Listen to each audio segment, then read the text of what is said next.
Yeah.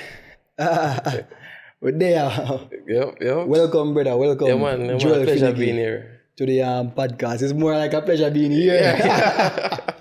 Yeah, it's more like a pleasure being here because we're actually in a year place right now. This, what I say, is a long. It take a long time to get here. Not even just the journey, but Right. sitting down with you and having this conversation where we're about to have. From one photographer to another, from one content creator to another, is something that we always wanted to do. And I hope that this conversation we're actually going to have right now is a conversation that can help other photographers, young photographers, older photographers, because oftentimes photographers think that because them older, them can't get new knowledge, which as far as me see it, if you can't take new knowledge, that means you stop learning. And you have to constantly be learning. So welcome again, Joel Finnigen, photographer I know from Jamaica. Right now we are currently not in Jamaica. Right. We are currently in the United States of America, somewhere in New York. So we're there at Finnigen Place and about to, find out what's been going on with Finnigen since the departure from Jamaica, coming into America and all of that. So tell me what's been going on with you since you left Jamaica as a photographer and come into United States trying to build basically a photography business in America. Yeah. Let me know. Yeah, I mean, I always loved photography, from I was back home. So, moving here, I decided to continue in what I started there. But coming from Jamaica to another country with a complete different way of doing things, a completely new way to think. The way how people think here, the way the business is run here is completely different. You realize that you get like a culture shock, so to speak. Definitely a culture shock. You used those things a certain way in Jamaica, and you come here is completely different. Just basically, if you think back to when you're starting photography in Jamaica, you build, you don't really know much persons in the business. People don't really know you to hire you and stuff. Coming here is the same thing. Yeah, you start from it's scratch basically again. A restart. Yeah, it's a full restart. Yeah. So I mean, I came here. When I moved here, it was like 2013, thereabout. I was traveling back and forth. Used to come to Jamaica, spend a few months, shoot weddings. I still had corporate jobs and stuff that I shot. So for a time it was working. It seemed fine, but as time goes by, traveling gets expensive. Trying to be in two places at once is not easy. Yes. So you start to think more that you need to establish yourself where you are. Yes, definitely. And it saves you a whole heap of time. But exactly. Let's talk about that though, the traveling back and forth from Jamaica to America and then back from America to Jamaica, and talk about the economy in scale, which we know that photography in America compared to photography in Jamaica is two different things. Right. Let's talk about the economical side of photography and what's the difference, why sometimes some people will say, photography in Jamaica almost like it doesn't make no sense on a certain level. So explain it from your perspective.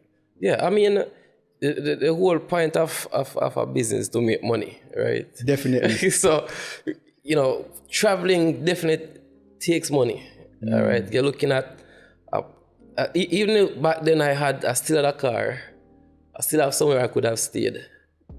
But you're still looking at plane tickets. You still have to looking at providing, food, gas, all of these things. And all these things add up over time, And then when you're in a market like Jamaica, where, there was a lot of things was going on back then because, photography wasn't something that was like a fully established thing. A lot of persons were just coming into it. You had a few established photographers who were, making the money. Yeah, who were doing their thing. Exactly. But then, it's digital age, so you had an explosion of other people coming in, and a lot of social people media photographer. Exactly. I am actually one of them, so I'm one of the social media photographers. So I kind of glad that explosion happened. Right, it happened. Yeah, and but with everything, there is always that downside. And then what happens is that a lot of persons came into the market, not knowing what the market was like, not knowing how to charge, and after a while, they realized that, the market started to get diluted. People weren't paying as much, And even when I was in Jamaica, a lot of my weddings were still destination type weddings. Okay. And then it makes it hard for you to compete with somebody who's charging much less than you when you have an overhead expense. Okay, true. Especially traveling. Because if you're going to come to Jamaica to shoot a wedding or shoot 2 weddings, you must be able to cover the ticket, cover your expenses while you're there, and still make a profit. Stick a pin. Let's speak about destination weddings and what it truly is from a photographer who operates in America and then a photographer who operates in Jamaica. What is really a destination wedding from that standpoint? So a destination wedding, you can look at it two different ways, all right? You have the top of the line destination weddings where you have people who have the money and want to go to somewhere extremely exotic and will book an expensive photographer because they can afford it. Okay. And they'll go there and do it. That's a small percentage. Yeah, very small. Very small. That is a very, very small, all right? You're looking at less than 5%. The majority of destination weddings are budget friendly. Okay. All right? So it's people who are looking to cut costs. Exactly. And a lot of things are bundled, especially if they book it with a hotel. Okay. So it's all about minimizing it, the cost. When it comes to photography, the average photographer in the US is charging like about, say, $3,000, $2,000, depending on what you're looking for. If you're looking at a state like New York, yes, the average you're looking at is about $4,000. All right? Which is, if you was to work it out in Jamaican currency, which you don't really do as a photographer, we're talking about 500,000 to 600,000 Jamaican dollars. Exactly. That's a lot of money. Yeah. Right? The average destination photography package they're looking at basically spending, for the higher end, you're looking at 2,000, 3,000, right? But a lot of persons are getting packages in the $1,000 range. And for that, as a couple, spending $1,000 on photography is a steal. It's a steal, especially you're coming from an economy where $1,000 don't give you much. $1,000 don't give you much at all. Like $1,000 don't give you anything at all. Exactly. And I think that the trap that a lot of photographers in Jamaica think is that you're converting $1,000 to Jamaican, right? Here, $1,000 is $1,000. You understand? Yes. So whatever you can get for $1,000 is what you can get for $1,000 here. It doesn't convert to more money. Yeah. So if they can spend $1,000 on photography, they're saving themselves a lot of money. That's $2,000 below what they would pay on average. What you're saying, and what I'm hearing from what you're saying, is that a destination photography, you have the two type. You have the high-end, right, which, as I say, it's very small in percentage. And the average person would basically look at it and like, yo, instead of spending $6,000 on the experience of the wedding, I now can spend $3,000 because it's bundled into my hotel. Exactly. I get the photographer at the hotel shooting the content, and I get basically a wedding. And might I add, sometime even a better wedding than they would have gotten if they stayed in the States. Exactly. Yeah, because the venues here are expensive also. And if you want a good venue, they shell out a lot of money. And a lot of these venues are charging to use the venue. You're charging per plate for your guests. And a lot of these venues have add-ons.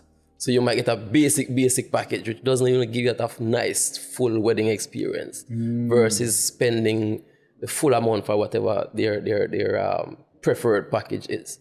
Okay. All right. But coming to Jamaica, you know, you're spending a whole lot less, you know. And it's the same thing that happens with photography. And in my case, where I was traveling back and forth, yeah, when I quote a price to a prospective client, I have to bill at least my traveling in. I was still subsidizing it at a point because at that point I still had my car. Yes. In Jamaica.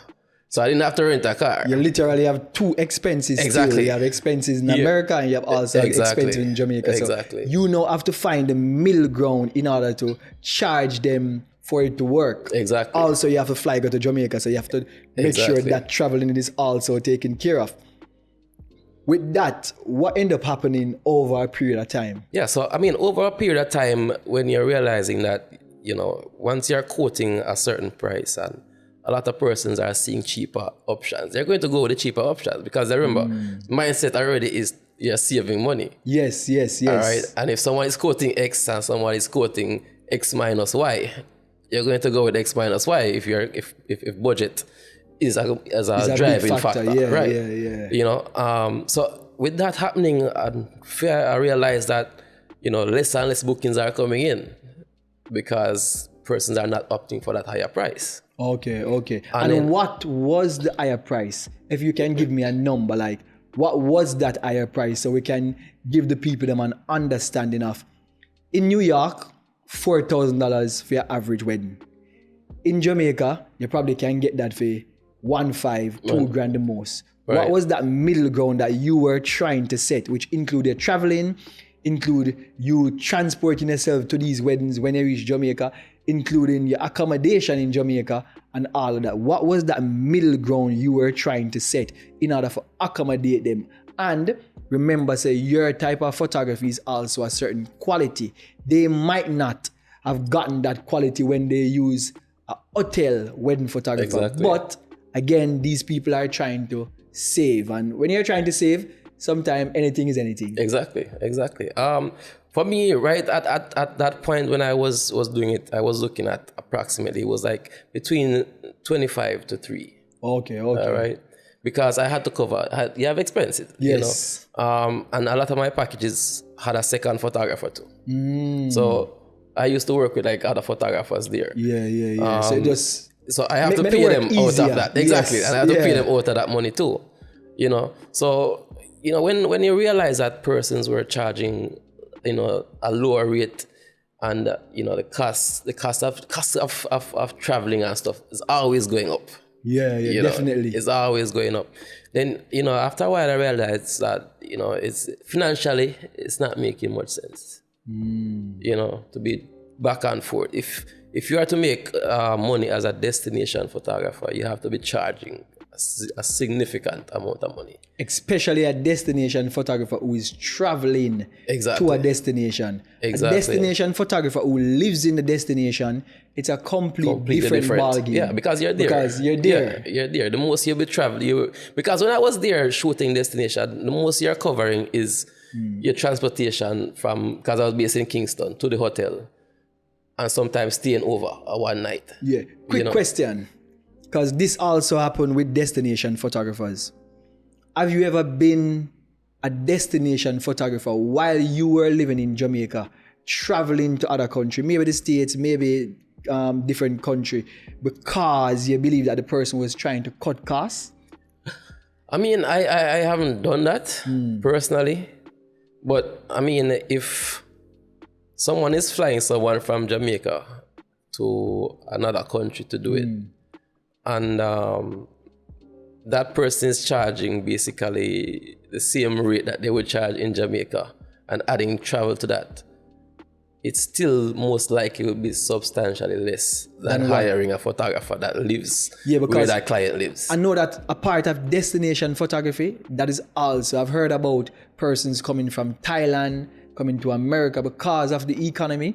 It's a whole different ball game. Exactly. All right, so that's the whole thing with photography and destination photography. Now let's talk about the mentality of photography, especially in Jamaica per se, what would you consider the mentality of some of the photographers, especially younger photographers who are coming in the business and not understanding the business, not photography, because you know what I mean, photography with practice you can understand it. Right. The business side of photography. Let's talk about that. So the thing with a lot of photographers are upcoming photographers is that they're new. You're new to this thing, all right? Yeah, you have the skill, but there's also the business aspect of it. And what a lot of persons see that I can make a money off of this, you know, and a lot of persons come in and with a eat a food mentality, you know, and a lot of persons don't see their value. I think it's a matter of value more than anything else. But if you're a new photographer, it's kind of hard for you to see value in your work as yet. Exactly. And that is what I always encourage persons. Like with photography, it's like any trade. It's like even if you're doing furniture, you know, you can't just get up and say, all right, I'm going to make furniture and sell it at the market price or X price. Yeah, you have to take time and it takes mentorship.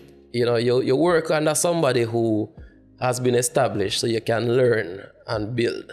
Yeah, but do you feel like mentorship in terms of photography is lacking in Jamaica? Because as a photographer myself, who has, you know, carved a little space in Jamaica while I was doing photography, I believe that mentorship, I was trying to understand the business from persons in the business, and there was a pushback. So tell me what you think about mentorship in photography. I think there was a double-edged sword that caused a problem in Jamaica. Two things, all right?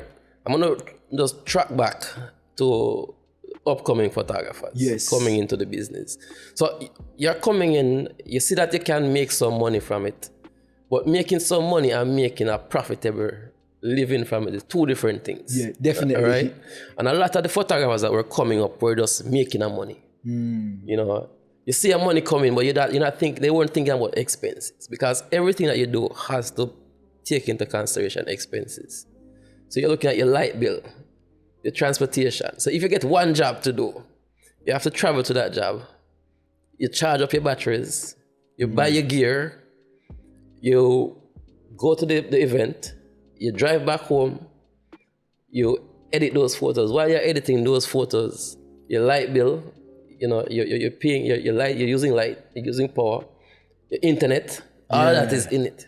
So you have to cover those costs. A lot of persons never thought about that. Yeah, but as a young photographer, exactly, you don't say you're making money, right? I was once there, and I'm sure you also was once there. Yeah, we thought nothing about these things. Exactly. All we're thinking about is that, oh, I'm getting a job, I'm making some money, and that's it. Exactly. But this is where the mentorship comes in. So let's talk about that. So I know a lot of persons, because a lot of persons would go and ask, you know, for help. Not all persons will do it, because what I realized happening in Jamaica is that a lot of egos were at play.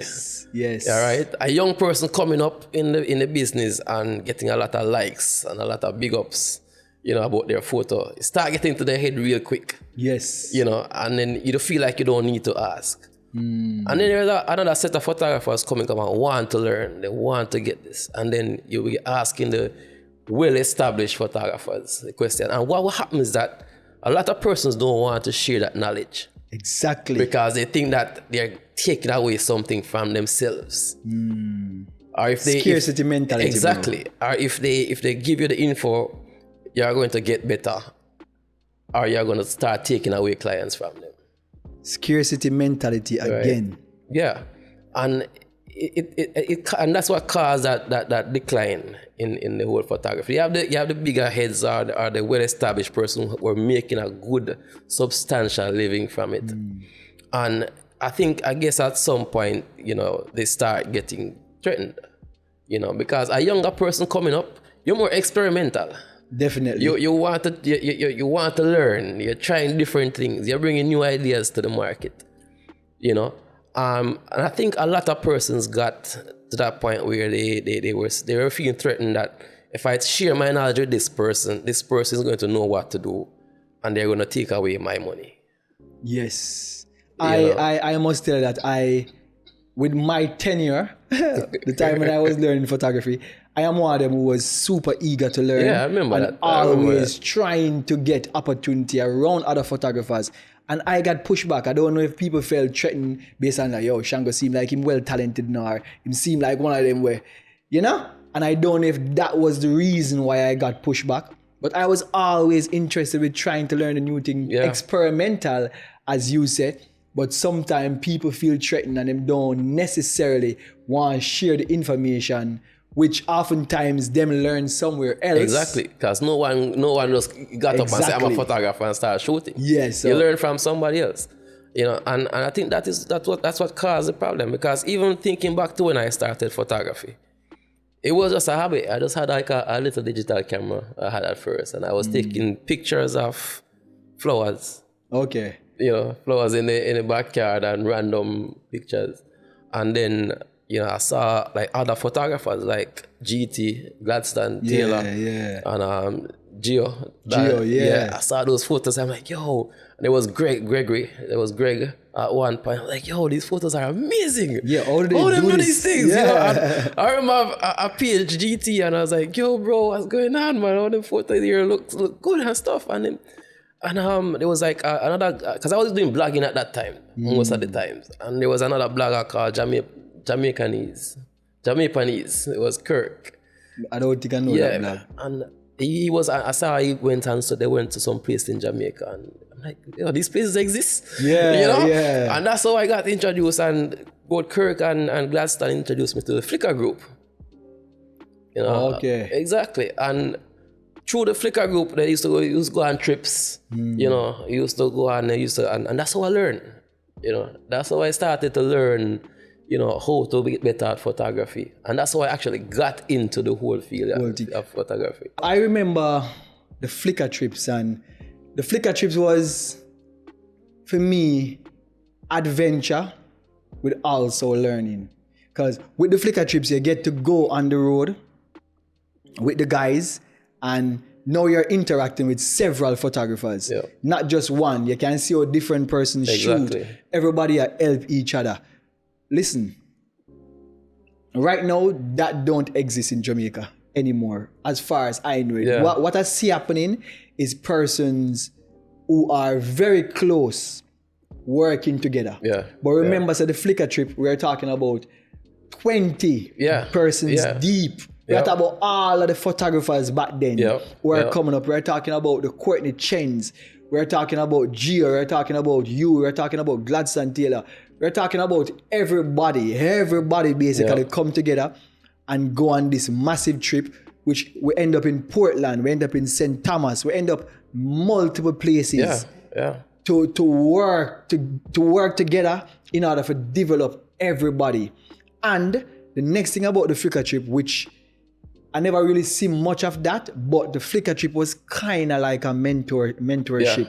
Because now you get to interact with these photographers, they will feel more comfortable giving you information. Exactly. And I don't see that happening. Even though based on how I say photography business going on in Jamaica, I must add that the younger youth seem like they're doing more business. We're talking about Randy, we're talking about Dash Photography. We're talking about all these youths where seemingly right now look like them are doing the business of photography and not just photography. You know what I mean? They're actually doing work down there. Randy's doing an amazing job in a way, you know, with him creative director job and everything. But what I realized though is that connection that was there with the Flickr trip was very, very important. And I don't know if you actually can bring it back.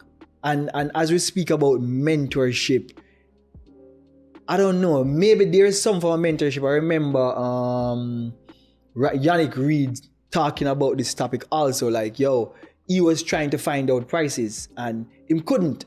And if the older heads are not telling the younger guys their prices, the younger guys don't know what to charge. There's no reference. There's no reference point. If I was to come in at $20 and the reference is $80, I wouldn't know that my $20 was seriously undercharged. And let's talk about that. Let's talk about pricing, because pricing is very important in photography, and especially what it means when you underprice your photography. All right. So pricing is like, it's one of the, I think for most photographers and creatives, it's one of the hardest topics. It's one of the hardest topic All ever. right? Exactly. It's about balancing what you think your self-worth is with your quality of work and with the market.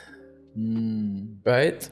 And with any pricing or anything you're charging, it must do two things: cover your expenses and allow you to make a profit.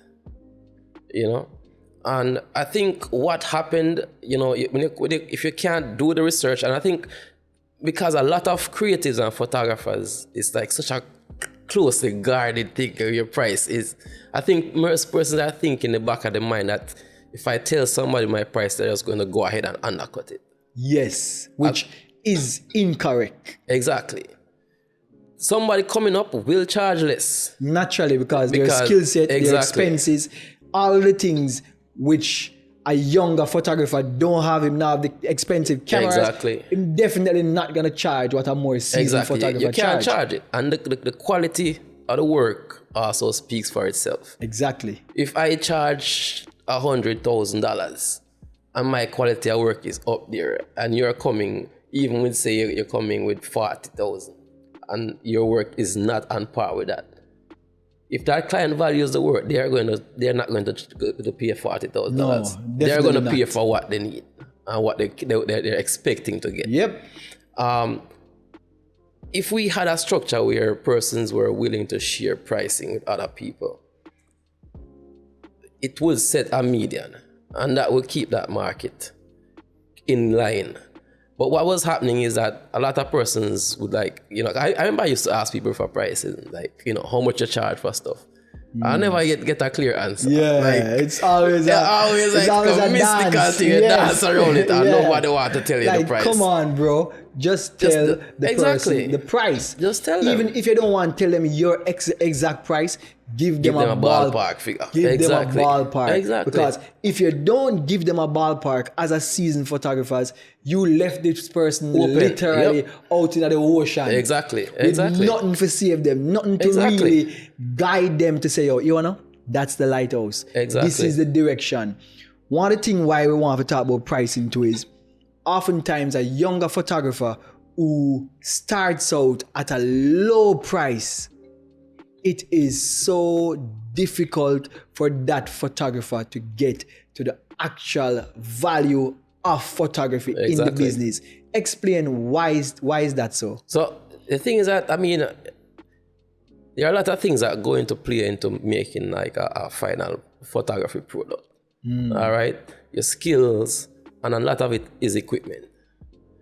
And if you are charging such a low price that you can't even improve your equipment, then there's no way for you to move forward. And then you'll be stuck. And if you are charging X amount and you charge a low price to a client, you can't come back again the next couple of months and say, all right, this is my new price. Client's going to laugh at you. This is ridiculous. How is it that you charge me this month? What is the difference? Why am I going to pay more? Yeah, last week it's 20 and exactly. Now it's 50. Is it, why? It just go up like that? No. So you have to be able to justify to the customer why they are paying this amount of money. And if you start off with a low price and you can't you can't use that money to reinvest in the business, to grow and to make your product even better, then you're stuck. Right? No, the reason why this is so important, and photographers coming up really need to understand that. You see, when you charge really low, and I understand sometimes you don't have the information, but when you charge really low, you can get stuck fast. Exactly. Because as him say, if you cannot reinvest your money into creating better photography by buying better equipment, you are gonna be stuck. And at the same time, the older heads are the people that are more seasoned. Please, I'm imploring you guys, I'm begging you guys, share the prices, because it helps to keep the business at a certain standard. That's all it does. Exactly. It's not about you. The photography business is bigger than you. Exactly. Share the price so the business can stay at a standard so that you now can still enjoy the fruits of this business, because the younger photographer don't understand. Him not see it as fruits. Him see it as, up on the floor. Exactly. He might try to take it up. Exactly. Him not see the tree. So please share the prices so that everybody can understand the business. One of the things I want to talk to you about is mental health. The mental health of a creative, a photographer, and when you are an entrepreneurial photographer, that pan out sometime, because that is one of the things we don't talk about more as creatives, as photographer, or mental health. Let's talk about that. I think for any creative or entrepreneur, mentally you have to be strong. It takes it takes a toll. It takes a toll on you.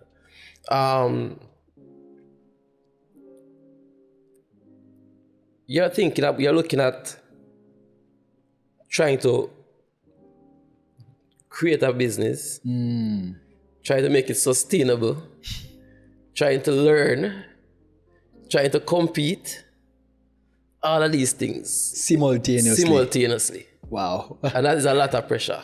And I think with the age of social media also, it puts a lot more pressure on creatives, because then you have so much access to see other people. Yeah. And you perceive that their work is a whole lot better than yours. Seemingly more successful than you. And seemingly a lot more successful than you. Yep. And that put pressures on you. Can be like, what am I doing wrong? And then you start beating on yourself. I know I've fallen into that trap where I'm like, my work isn't good enough. Everybody, no matter what photographer level or no matter what creative level you are, you must look at Instagram and look at somebody else's work and like, why am I not doing this? Exactly. What am I doing wrong? Exactly. And it can be self-defeating. Yep. It can be self-defeating. I think like for every creative and an entrepreneur, that you have to have a goal, what you want to do, but then you have to take a step back and look at how you're going to reach the goal. Okay. There will be a lot of negativities coming in. As I say, you'll be looking at better work. You'll be seeing people living the life that you want to live. And you're like, how comes I'm not getting there? But I mean, what kind of helped me to do it is that because for quite a few years, I was plagued with that, where I was like, I'm not making the amount of money that I think I should be making from this. A lot of people have better work than me out there. How comes my work doesn't look like this? But then you have to take a step back and look at it. You say you're making an improvement step by step. I remember we talked about this earlier. I say it's not a leap. Yeah, it's not a leap. It's not a leap. Everything is a step. So you have to take it. You have to take a step back. Try and get yourself focused. It's all about getting focused and trying to find the steps that will get you there. Plus, the next point I would make on something like that is that we are not in a race. No. We are not competing. No. So, as a photographer, even if you look on the next photographer work and his work is better right now and he's doing better right now, that doesn't mean you won't do better one day. Exactly. And even if you don't do as good as him or her, you still need to watch your progress. Your pace, because oftentimes we are looking at this as a race. Everybody's on the same track. Not everybody is going to be a Usain Bolt. Exactly. You have the Usain Bolts of the world, and then you have the regular runners of the world. Exactly. And if you are a regular runner, just try and run your race. Exactly. We know that Usain Bolt is going to win this. We know that he do this 9.58 runs. Let's not run Usain Bolt race. Exactly. Run your race. Yep. And that's good enough. Yeah. That is good. It's okay if you are not as successful. It's okay if you are not as popular. It's okay if your photos don't get the likes on Instagram or on Facebook or wherever you post your photos. Like another photos. We need to stop this comparing. Exactly. Comparing yourself to people is very difficult, Yeah, and it's not good for your mental It's like poison. health. It's like poison. And then one thing that you need to realize too, with a lot of persons, a lot of creatives, a lot of photographers, you're seeing their final best product. All right? Exactly. You're not seeing the journey. You're not seeing the journey. You're not seeing the outtakes that didn't make it. Yep. All right? You're seeing the polished best product because And everybody put the best for it. the next thing I need to add to is that sometimes that is not even photography. Exactly. Sometimes it's a lot of post-processing. Post-processing, exactly. So you might have a better photo in your camera than this person, Yeah. but this person has other talents that they can post-process their photos to look a certain way. Yeah. Sometimes it's the lens. Exactly. You cannot afford a lens that costs a lot of money, but we know that lens make photos look different. Yeah. You gotta have a different depth of field, you gotta have a different this. So try not to measure yourself, because oftentimes when you measure yourself, you will measure short. Just don't measure at all. Exactly. Just focus on your work, trying to do the best you can with your work, and then move forward. Yeah. Small, just continue keep to doing do it. small And I mean, steps. you can use other photographers' work as a source of inspiration. That's it. You know, that's it. You don't want to copy or be making the same thing and say, I want to do exactly like that. Exactly. Look at what it is like and Yeah. like say, how can I put my spin on this? You know, it's your creativity that you're putting forward. You know, this person probably went through that journey a long time before you. Yep. You know, and that's why they're at the level that they are. So try and draw the inspiration from that. You know, I mean, I know I learned a lot just going on Instagram and stuff. And the thing is that back then, before like this whole explosion of Instagram and stuff, that you were exposed most likely to local talents. And that's what the work looked like to you. Yeah. And then, you know, as internet and stuff and more photography websites came out, like 500 pics, you know. Those are the best photos. Right, Yeah. you saw some, Like, you see a what? different level of photography. You're like, hold on, this is what's going on out there. Yeah. You know? And then I think you learn from that. The persons who I think, you know, are like the most successful ones are the persons who draw from this, from the inspiration. Bigger inspirations. Yeah. Broader inspirations. Exactly. And I want to talk about copying, because this is oftentimes something that is, what I call it, is looked on with a bad light. Yeah.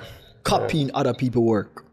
But from my understanding, them say nothing is new under the sun. Nothing is So new. if they say nothing is new under the sun and everything is a copy, you can copy. It's just how you copy. Exactly. Because copy is not necessarily plagiarism. Plagiarism is when you take the person's work and I try to bring it off as your yours, work. yeah. Copying, as how I see it, is one, being inspired by it, and two, probably test out the similar idea or the similar mode or whatever and try and put your spin on it. There's a book called Still Like an Artist by Austin Kleon. You have a series of books, Still Like an Artist, Keep Going, and there's a next one. I don't know why I'm not remembering it. I have all three books. And he spoke about that, like, bro, you can copy. It's just that, remember, you are your own individual. Exactly. You will have a different perspective, a different view.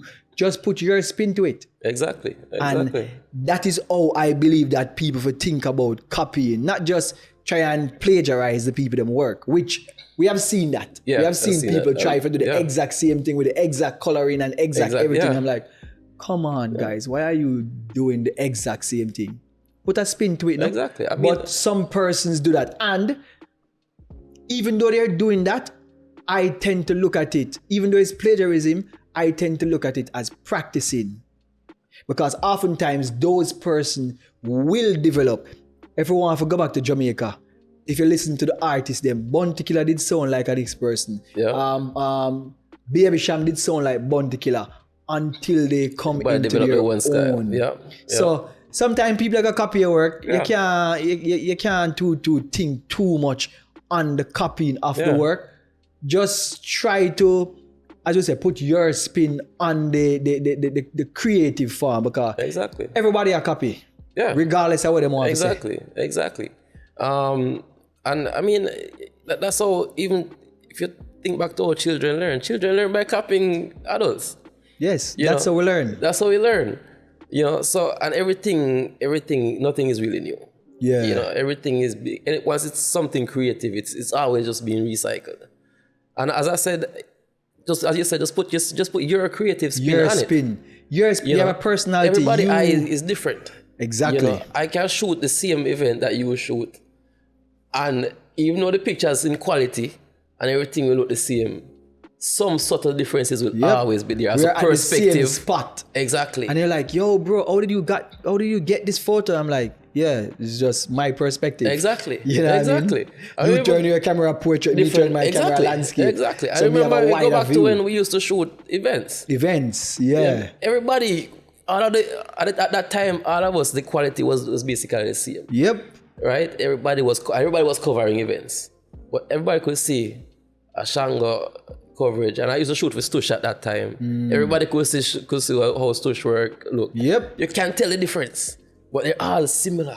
Yeah. So it's the same thing. I mean, as long as your personality, is reflected, your art, your work is reflecting your personality. Definitely. Your experiences, how you look at things. And the same thing will come through the photography. So even if you're copying somebody's work and you put your spin to it, it's still a different work. Completely different work. All right, so one of the next thing that I want to ask you, now that you have been here for a while and you are trying to navigate this photography business outside of Jamaica, because based on what I heard you said earlier, you don't really do the travel back and forth because it never made no sense. Right. After a while, how have you been navigating the space in America, trying to do work in America, coming into a new industry? How have you been trying to figure out this industry, so to speak? So, I mean, coming here, it's always tricky coming into a new place, especially if you don't have a network here already and you don't know anybody. I remember when I started I was trying to get in the market here.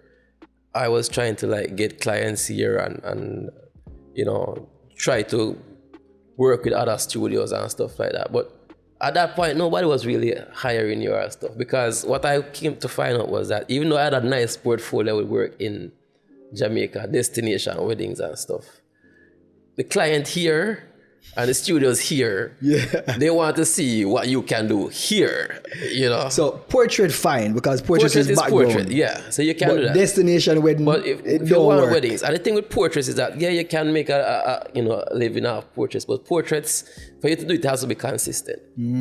Portrait work, it's hard to get portrait work consistent.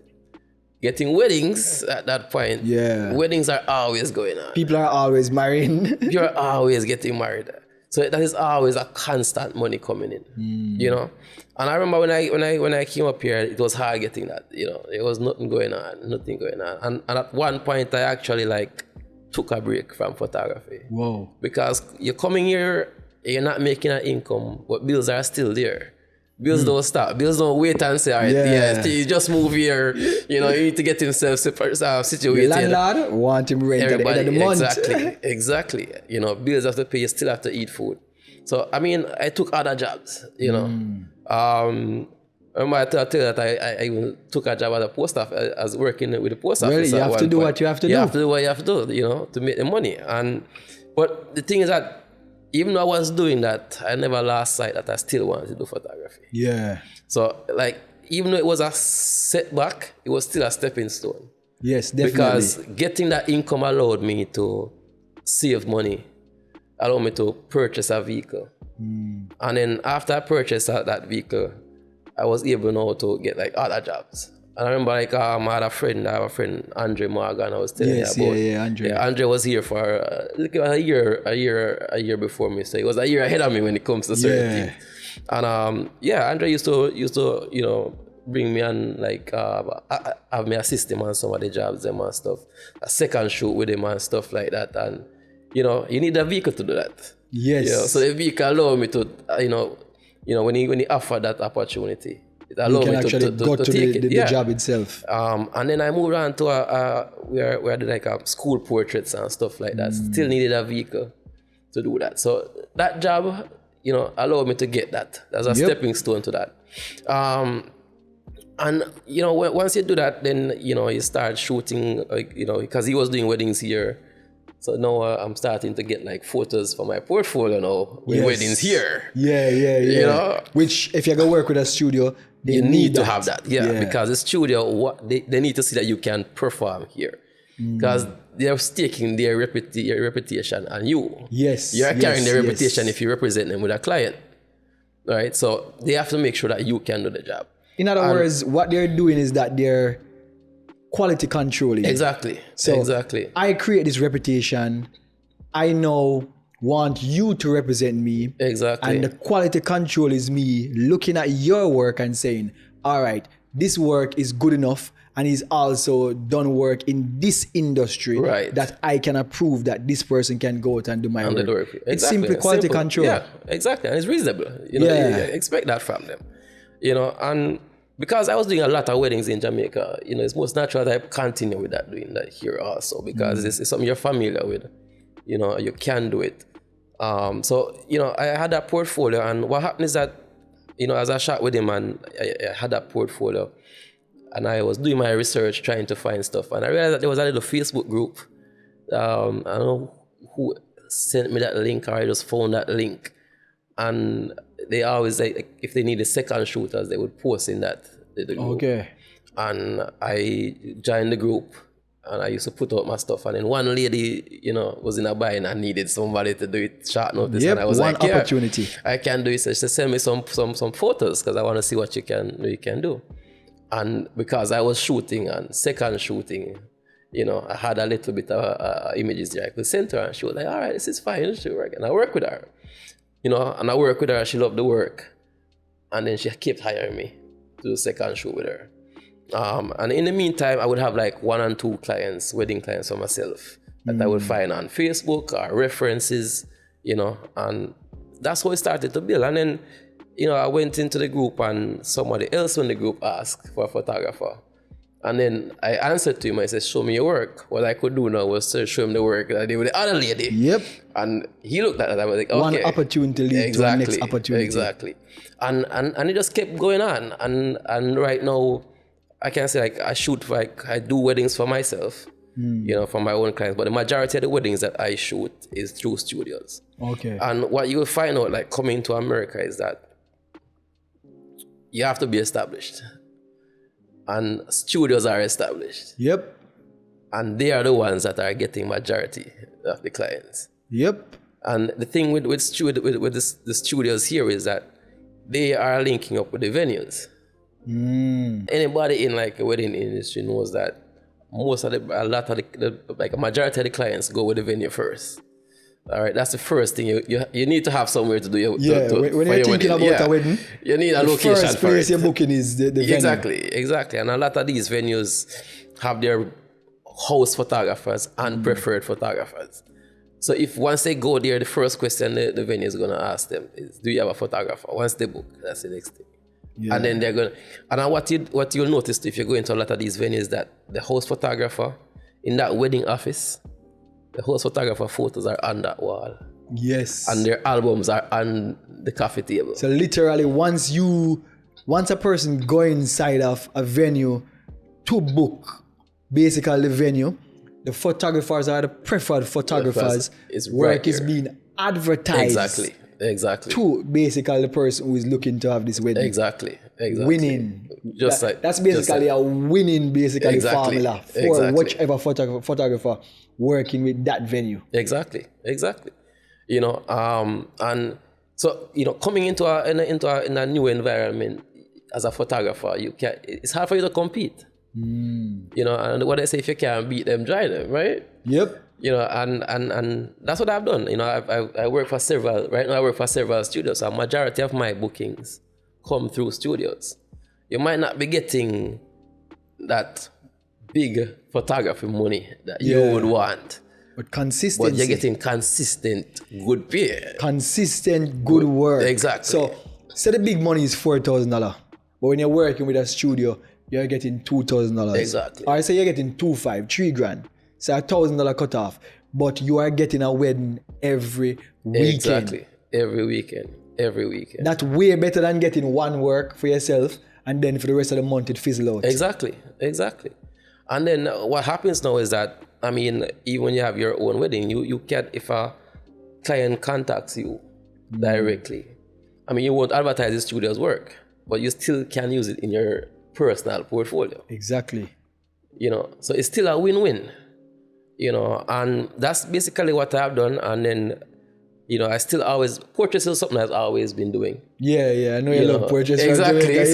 So you know, always experimenting in portrait for real. Always. So, you know, that has taken a back burner somewhat, but it's always there in the background. I've been doing my portraits, you know, clients contact me for portraits. I still do that. But that is what I'm looking more to move towards, doing more portraits again, you know. But that's how it, you know, things evolved for me since I moved from Jamaica to here. What I'm hearing from you, though, is that the portrait business over here is harder to get in. It's harder. It's completely different, and it goes back to, you know, it goes back to what you want to deliver to. Okay. You know, a lot of persons are just doing like regular shoots, you know, and I want to get back to that state where I'm doing a creative portrait.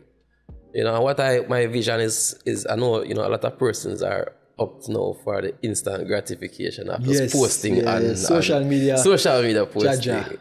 But I want to be at a point because there is still a market for someone who wants that nice photo to put on their wall. You know. So what you're saying is that you're more into printed photos than the social media photos. Exactly, because I want to go back to that, because social media is all fine and nice because it's that gratification that it is instant out there and you're getting that feedback right away. Instagram. Yeah. You know, I think social media posting and digital, it appeals to a different part of your psyche. Definitely. Or what you're looking for versus a printed image. It's dopamine driven. Exactly. And as I say, instant gratification. I just look on the word instant gratification. Exactly. Instagramification. Yeah, exactly. Instant gratification, basically. That is the word. Instagram. Exactly. Yeah. So it appeals to the dopamine part of your brain. It's like what chocolate appealed to and all these stuff. Exactly. When you post something on Instagram and persons like it up, instant gratification, that dopamine clicking, and what that means is that you want to post more and you want to get that more likes. Exactly. So that is what gratification is, Instagram. Exactly. But when you look at like a print of a well done, well constructed photo, the print brings that photo to life. And then it moves a little bit from the realm of photography to art. Okay. Yes, and definitely. The thing that I'm thinking about when it comes to portraits too is that if you can, especially for families, you know, and what that means, having that photo that capture your family and you put that on that wall, it's something that's there for the rest of your life. The thing with digital photography and posting is that you post it now, it's hype today. Yes. A few hours, not even days anymore. A few hours later, something else. You post something else, you forget about it. Exactly. And then you have this long line of those photos going down. Nobody really scrolls back to your photos that much. Exactly. You know. But when you have a portrait printed in your house that you come home to every day, is a whole different experience. Different thing. And then remember, times change, people get old. A part of life is that people die. Yep. You know? And to me, photography is something that's preserving a memory. Yes. And that is what I'm looking at more. And even like with even if I do a birthday shoot, that photo that you love the best out of it, if you print that and you have that on that wall, that's a memorabilia of what you looked like at that point. Yeah.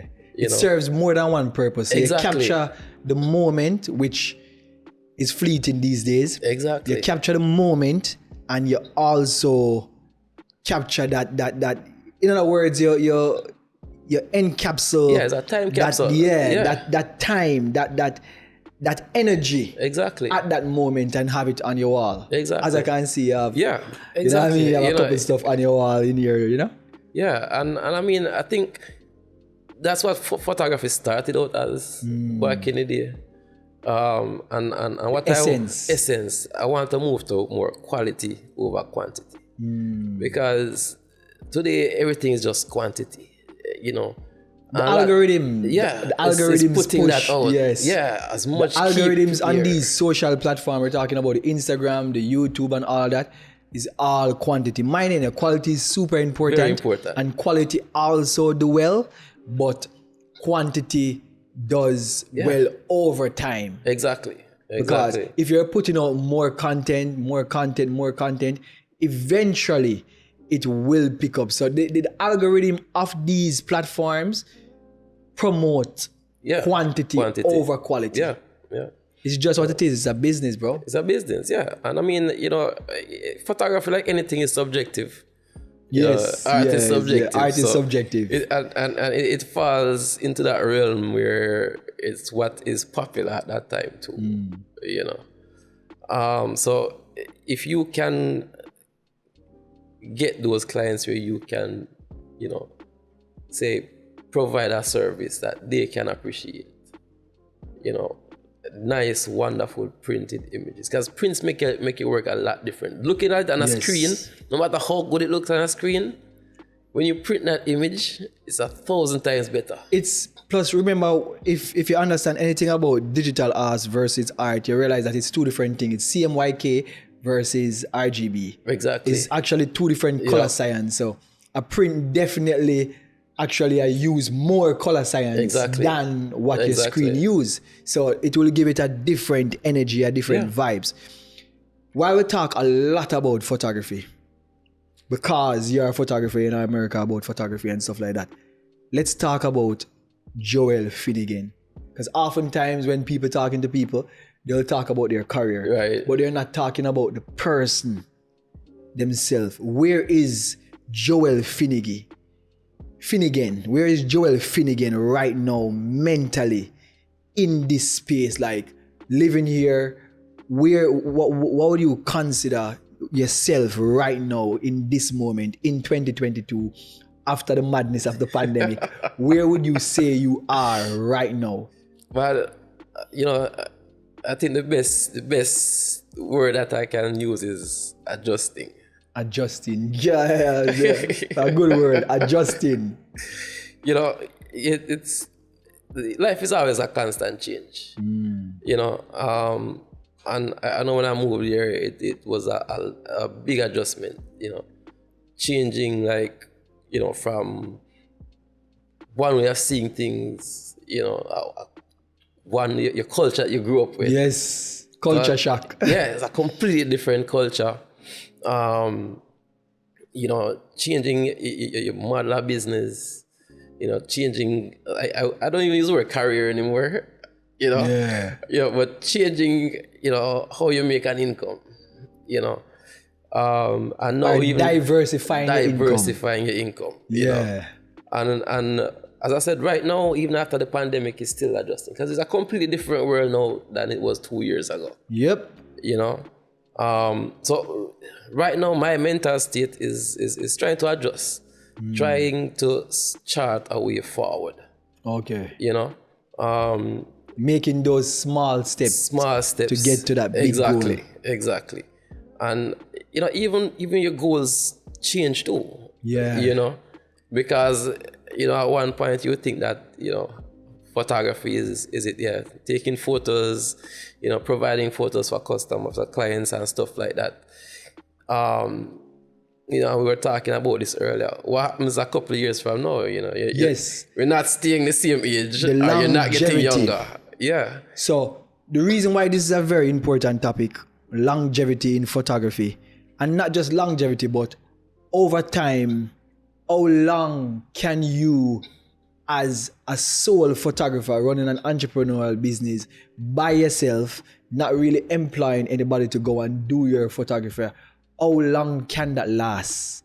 Can it last 25 years? Can it last 50 years? Can it last 100 years?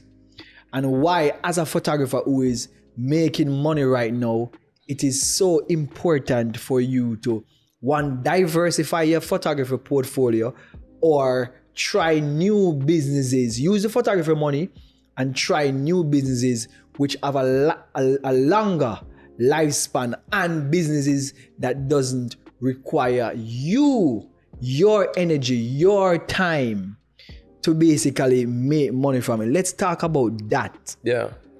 I mean, as you say, you can't even put a time span on how long you can make money as a photographer just actively working, because it's limited by age, because after you can't be doing the same health. Not even age alone. Right, health too. Because if you get sick today, you can't work. Exactly. So, you have to think about that.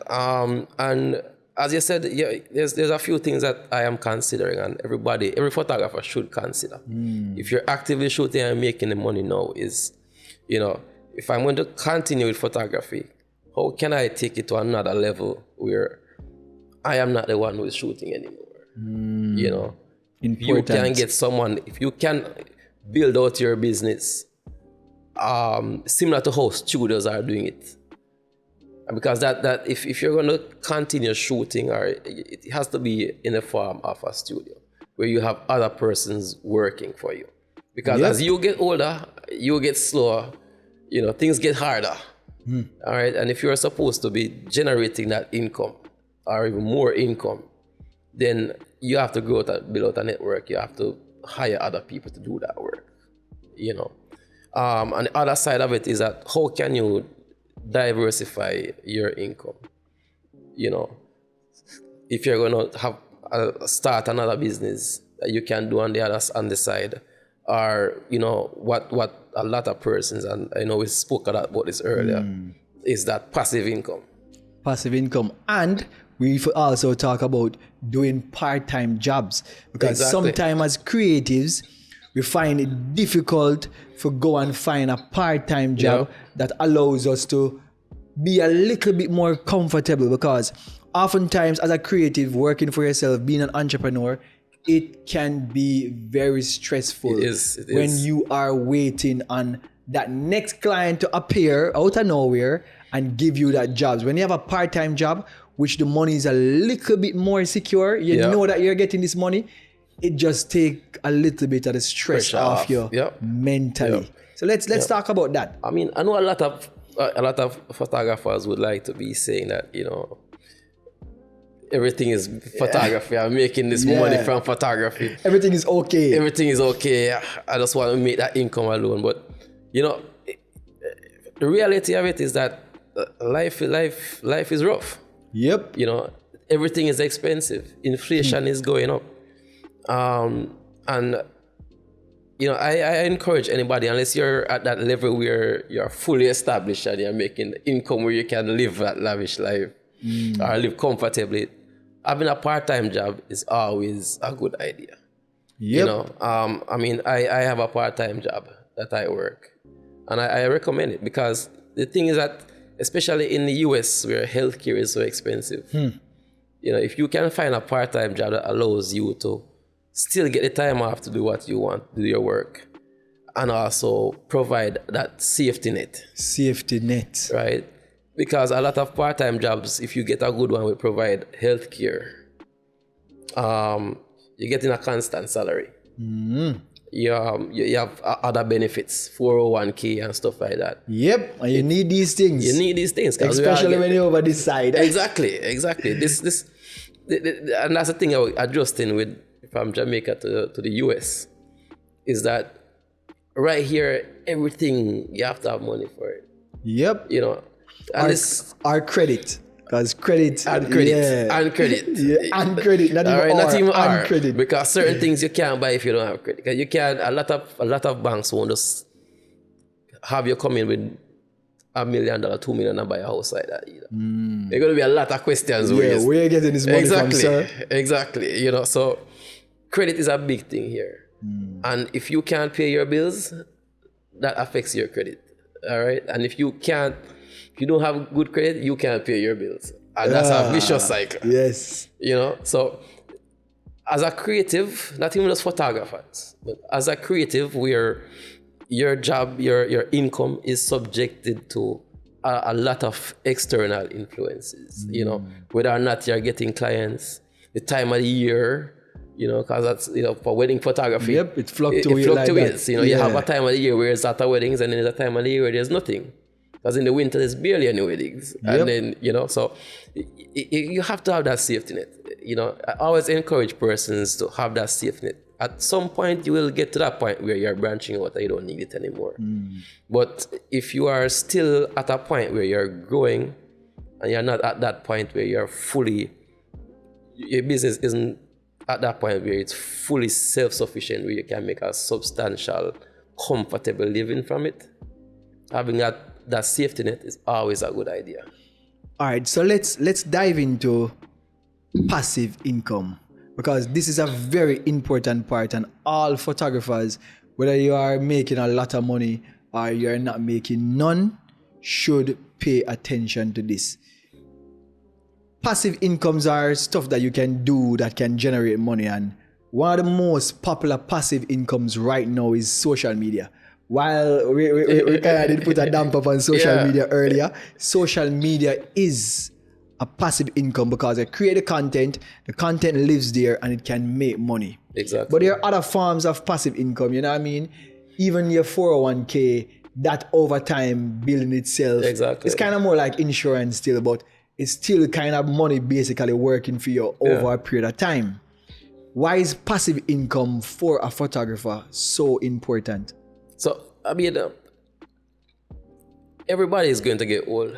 Yeah, you know? Naturally. It's a part of life. Exactly. You start and then you finish. Exactly. And the older you get is the less you'll be able to do. You know? I mean, you might be good now shooting and going out there and active and stuff, but a couple of years down the line, you know, you might not be the same. But those bills still coming. They're always the same. They're always coming. You know, the bills never stop. Exactly. You know, and even I've told people that even if you have a house, you don't really own a house because if you can't pay the property tax, the government is going to take the house from you. So you always have to have that income, and then that is why passive income is always so important. Whether it's going to be you're generating stuff from content and social media, you're doing stock images, or you're a big thing that a lot of persons don't mention, and that you mentioned, the 401k and investing. Yep. You have to invest. You have to buy your stocks. You have to look at the stock market. You have to get your stuff in, invest your money, because this is all about setting things right for the future, not just for you, but if you have, you know, your spouse, your rest of your family, children, all that you have to think about in the future. You know, and if you are not there to actively generate that money, you will still need that money. So that money has to be coming from somewhere. Has to come from somewhere. Right. So that's something that... Or, as I say, your family and your spouse and them people there, if them not generating money for themselves, exactly, they are going to be put out. Exactly. And this place is vicious. No, this place... Yes. This place don't care. No care. Don't care. Nobody's special. Yeah. In this country, you know. And the way how this society is set up compared to Jamaica. I mean, I know we still have the family house in Portland, but we have the house. Yeah, in the house you have a space. We have like a quarter. We have a quarter acre. Yeah, you could have plant some food. Yeah. America is not like that. You can't go and plant food. If you buy a house and you have a plot of land, you have to be careful of how much you're planting on it, because then you have the homeowners association who is monitoring the place, because everything has to look a certain way. Yep. You know, it's a small small amount of growing that you can do on your own and stuff like that. So you have to have income. Is less control you have over these things. Exactly. And maybe even sometimes, even though it's best to grow your own food, because you know food, pesticide and all these things, it might even cost you more to do it. Yeah. To do it, because you have to go and get these regulations and all these. There's so many different red tapes fees that you have to pay before you can get to that. You're like, I better just go buy the food. The whole economy and this economy is set up for you to consume. Yep. And you can't consume if you can't purchase. Exactly. You know, so you have to have that nest egg. You have to have those investments. You have to have that income that's coming in after you're not able to actively generate it, or even at a point where you're not actively generating it as much. You know, and that is part of where my mindset is right now too. You know, I'm looking at that because I'm getting there. You know, we ain't those young guys anymore. You know? Exactly. So stuff like that I've been looking at, and I mean, I encourage, like, especially, you know, young photographers coming up.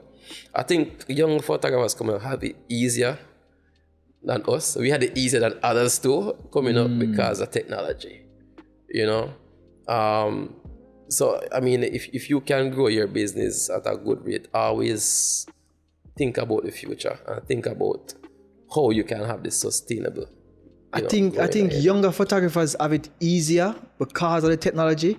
But remember, majority of the persons are misusing these said technology.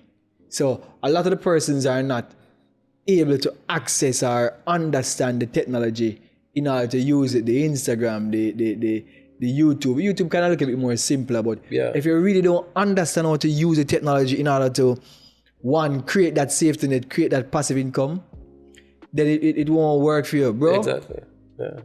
Amazing conversation. I'm glad that I came here to have this conversation, because this conversation have a whole heap of Gemini, especially for photographers in Jamaica who is looking outside of Jamaica to try and do their photography business. And this, you know, all is the insight in terms of what is possible and what is not possible, because it's a different industry. Yeah. Totally. It's a different industry. And as I say, studios monopolize the business. And I understand why. People have to trust people. Exactly. I am going to look for the best studio who has this reputation, and then now that studio refers somebody to me to do the work, but the studio still gets a cut of the money. Yeah. Brother? Yeah. Bless you. Man, no problem. Glad we finally get to do this, you know? Because this conversation has been, we're trying to formulate this conversation or this podcast where me and Joel sit down and talk about these things, especially on the other side of the world, whereas we give some insight. And while this content probably will be watched mostly by Jamaicans, I am trying to make these podcasts be worldwide, so to speak. If you notice, we are not necessarily talking patois. Right. Every now and then the patois come in. We are Jamaicans after all. Right. But we are trying our best, or I am trying my best. I am the one who loves patois like that. I talk most of patois. I am trying my best to make sure that this podcast and this series of podcasts where I talk to people across America, mainly Jamaicans, because these Jamaicans, we know I'm a Jamaican, right. But I am trying to talk to a lot of different people to gain insight so I can share it with you guys. Yo, thanks for watching. I know it's a long one, but thanks for watching, bro. Like, I really appreciate it. And Joel, bless up again. Really appreciate it. Respect. Remember, come. Yeah? See a nice apartment where you set up for. Make sure you can do your photography anywhere you're there. Yeah. And respect again, bro. Yeah, man. Anytime. Again. Hopefully, we can do this again another time. Yeah, next couple of years we can talk and find out where we are, and stuff like that. But brother, blessings. Man. No problem, bro. All right. Bless up on yourselves. Thanks for watching.